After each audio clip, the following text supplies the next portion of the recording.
Hi everyone, welcome to my channel, and my name is Lori. I'm doing this video in my car today because I was going to do it up at a lake, and it was really windy. So I just ended up coming into my car, setting everything up, and just doing it in here. So here we are in my car. Today's video I wanted to do on, actually I didn't want to do this video, but the Pleiadians and Adama, who is a high priest of Telos, asked me to share this. So I am sharing it, and I'm sharing it trusting that those that need to hear this will hear it and it will resonate with them. So I'm sharing a journey that I did with a client yesterday. It was a really profound and emotional journey, and I think it's important, and I think it's also just an interesting journey this spirit has taken, and so I wanted to just share it. So for those of you that don't know, I guide people into Mount Shasta, the inner earth inside the mountain, and we go into Telos, which is one of the many sort of inner cities within the earth. It's a Lemurian city. And then once we're in there, we kind of go all over the place. Stargates will open, portals will open, and we'll just journey into other dimensions and other realms. So I had this really beautiful client yesterday, and we went in, and she was very clear, and she, meaning you could tell she didn't have very many lifetimes on the planet. Individuals that come into these higher dimensions and begin to experience themselves in higher dimensions, you can really start to see the energy around them. You can start to see the blocks. You can feel into how many lives they've had. And when you are an individual that goes in, and it's very clear, there's not a lot holding you back or clogging kind of your path or your energy. It means that you haven't had many lifetimes on the planet. And so this beautiful spirit didn't. This was her very first lifetime. So we go into Telos, and we meet with the Lemurians first, and then we meet her star families there, the Pleiadians, the beautiful, beautiful Pleiadians. And the Pleiadians have millions of family members here on the planet. They are really, really involved in our evolution and in our ascension. And they also helped seed the planet thousands and thousands of years ago. So a lot of individuals that were on Lemuria came straight from the Pleiadians. But they are brothers and sisters. They're our cousins. They are so closely related to us. Depending upon where in the Pleiadian system, there's many different systems within that Pleiadian star system. So depending upon what system within the Pleiadian system you came from, their dimensions kind of range between like a 7th and a 12th. And 7th dimension isn't much higher than us right now, although the experience of it is pretty dramatic. But what that means is that they still have a form. They still look almost human-like in that 7th dimensional space. So they appeared, and they were around 7th and 8th dimensional beings, and they were beautiful. And they took her to the back of this room that you first enter into in Telos. And I'm feeling them right now around me. They're really excited that I'm telling the story. I think there's a lot of people that are in the same journey as this woman. So they take her to the back of the room. There's five Pleiadians, myself and Adama, and then the client.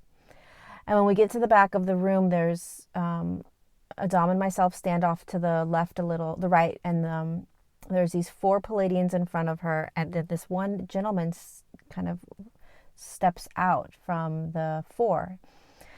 And I can feel that he's kind of going to lead this journey with her, and he's kind of in charge. And I can also feel energetically that it's a male, and I can feel energetically that he's got a deep, he's young, got that young kind of energy, even though like the Pleiadians don't age. There's not like an age system. There's not like an old Pleiadian, but you could just tell that he had this young kind of energy to him. And he asked this client to approach him. And she started to approach him, and I started to really feel into who this individual was. And the amount of love that he had for her was indescribable, indescribable.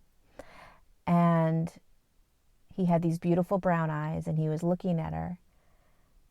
And the first thing he said to her was, "Do you remember me?" And the client, of course, started bawling because she did energetically remember him. She couldn't necessarily see him, but she felt his energy, and she knew who it was. She felt him. And he said, "I'm here, beloved. I've been here the whole time. And I never left your side." And he begins to tell her that she's from the Pleiadian system. And of course, she's been held and loved and watched like we all have. But she has been on the ships for thousands of years.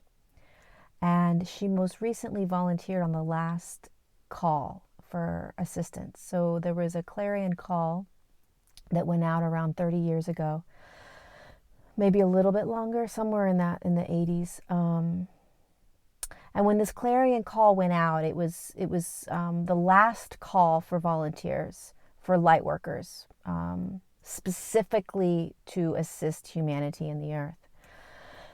And when this call went out, she had been on the Pleiadian ships for thousands of years.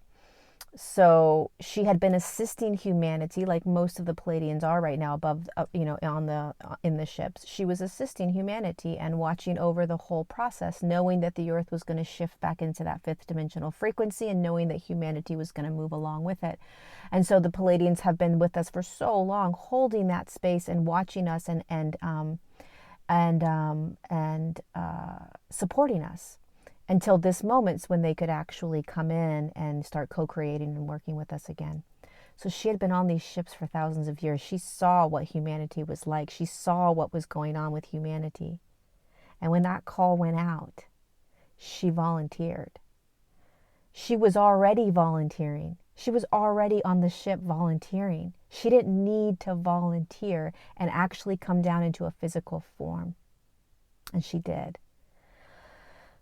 And this is her only lifetime in a physical form. And so her connection to the Pleiadians is so potent, so strong, so real, because it's so close to her. She just left. In time, there is no time, right? So who knows how long it took her in terms of when she volunteered and then when she got into a physical form.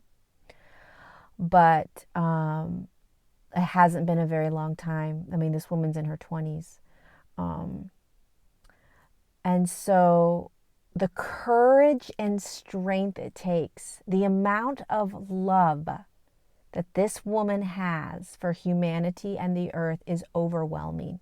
That she chose to leave her divine partner, call it whatever you want to call it, her counterpart, her other half, the other piece of her, the light that she worked with. And these two had been working together for a very long time in other systems and in other universes all over as workers. So they were used to this. This is what they did. They called themselves warriors. And they went into systems that needed assistance. We're not the only system that probably ever needed assistance. Apparently not, because they were telling me this. And so this is kind of what they do. And so he was saying to her, this is your turn, and you did this, and you volunteered, and you said yes, and you wanted to go in, and you wanted to make this huge impact quickly. And she is here to make a very huge impact very quickly with the feminine consciousness, shifting it into a different paradigm.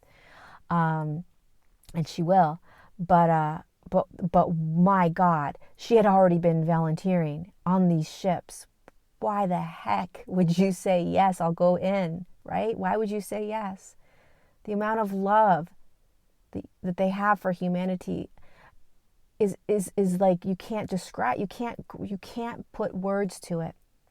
And it's not just the Pleiadians that have this kind of love for us. It's so many star systems out there, you know, and you don't hear it enough. What you hear are stories about, you know, that they look scary and they look weird and they've got these weird funky features and, you know, they're going to come in and take you. And, you know, you kind of, the last 50, 60 years, there's been this overwhelming sort of discussion about aliens and UFOs and ETs being a certain way. And you don't hear enough of these stories.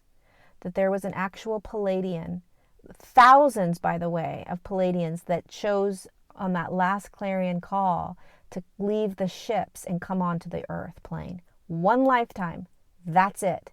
They come in, they do the work, and they leave. But you have to understand, they had seen everything that had been going on. They were not, many light workers come in from different star systems and don't necessarily understand in terms of what it's going to be like, right?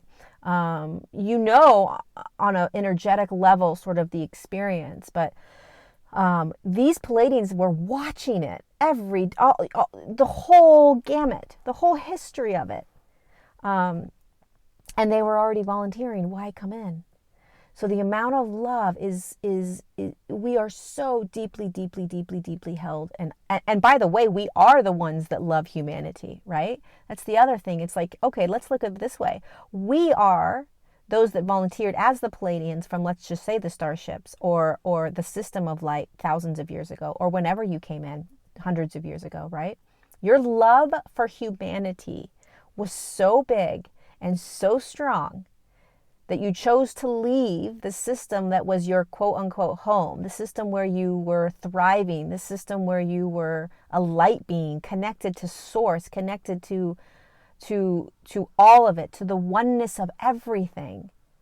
And you were like, you know what? I love humanity so much. I'm going to assist. I'm going to help out. I'm going to go in. And that's who you are. And that's who we are as light workers. We're not just light workers coming in doing work.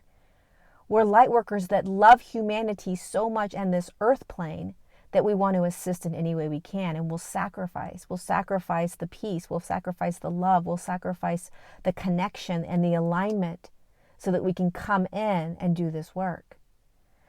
And so they took her on a ship, beautiful Pleiadian ship. The Pleiadian ships are ginormous. And they showed her where she was for so many thousands of years. And it really sunk into her. It sunk into me.